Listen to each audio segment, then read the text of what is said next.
Hey guys, it's here! Opening day 2025! Happy LVOG opening day! We've made it! Finally!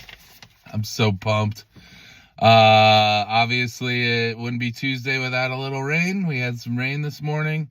But I think we'll be fine. It'll be a little damp out in the outfield, I bet. Anyway, we're gonna play come hell or high water tonight, so it's gonna be chilly. Bring lots of layers. I'd even bring a winter coat for when you're not playing or sitting on the bench. Be smart about it. And anyway, I want to wish you all a very good luck on your night, on your season. Thanks for joining us on this ride again. Quick thank you to the LVOG executive board. This is a lot of work for me and for them. It's a lot of behind the scenes stuff that people don't even probably know about. So thank you to all of you board members. You've been awesome. Another thank you to we have the new LVOG headquarters. How about that? Thank you to the Founders Club committee and all the Founders Club guys who signed up for that. Quick thank you to all of our sponsors. We have a lot of returning sponsors. We're going to have some new sponsors that'll be announced soon. Can't wait for that, but we can't make this happen without all of those people, and a big thank you to all of those guys. I'm in my car right now. As you can see, I am not driving, but it's a tradition I started 5 years ago, I guess, with the first opening day email. At the end of it, I would always put the famous baseball poem "Casey at the Bat." So this time I'm gonna do it a little differently. I'm gonna read it to you, and we'll see how that goes. Quick shout out to Ernest Lawrence Thayer. He was the author of Casey at the Bat. He was born on August 14th, 1863 in Lawrence, Massachusetts. That's nuts. That was a long time ago. The poem was published on January 1st, 1883. Crazy. So he was a young man. Anyway, let's get right to it. All right, guys, here we go. Casey at the Bat. The outlook wasn't brilliant for the Mudville Nine that day. The score stood 4-2, but with but one inning more to play.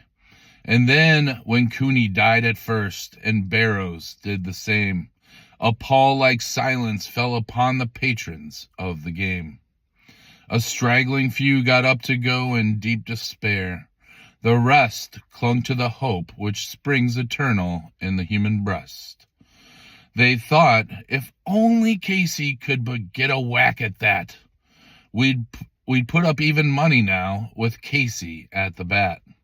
But Flynn preceded Casey, as did also Jimmy Blake. And the former was a hoodoo, while the latter was a cake. So upon that stricken multitude grim melancholy sat, for there seemed but little chance of Casey getting to the bat.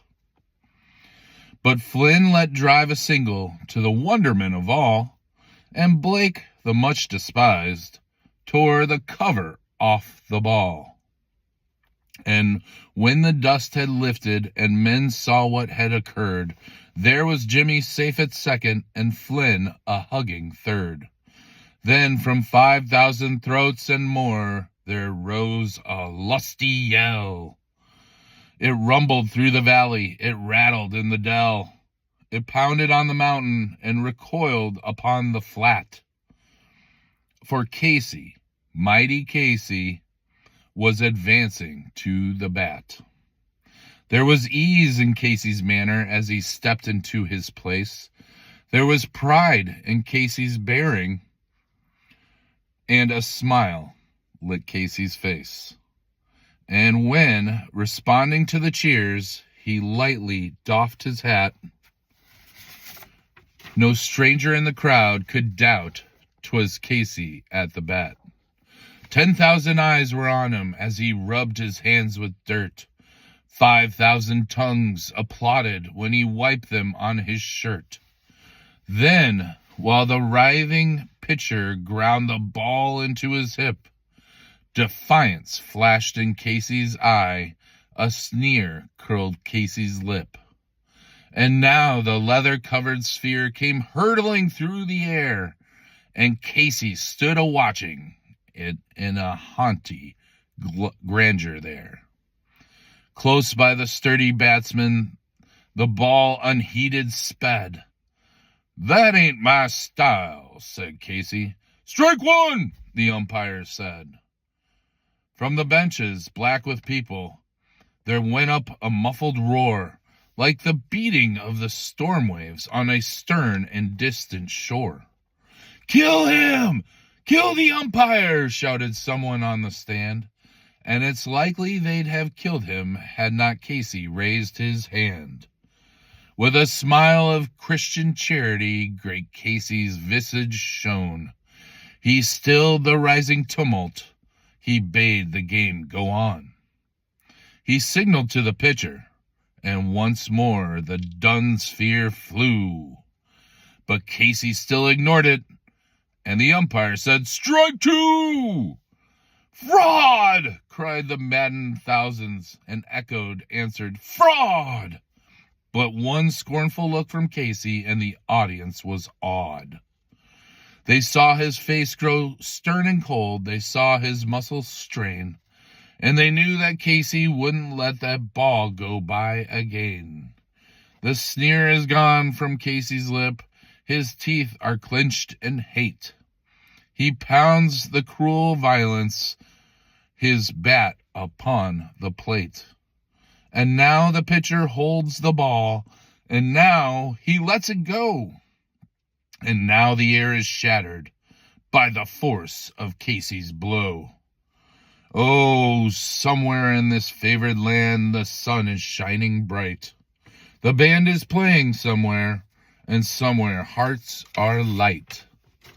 And somehow men are laughing, and somewhere children shout. But there is no joy in Mudville. Mighty Casey has struck out.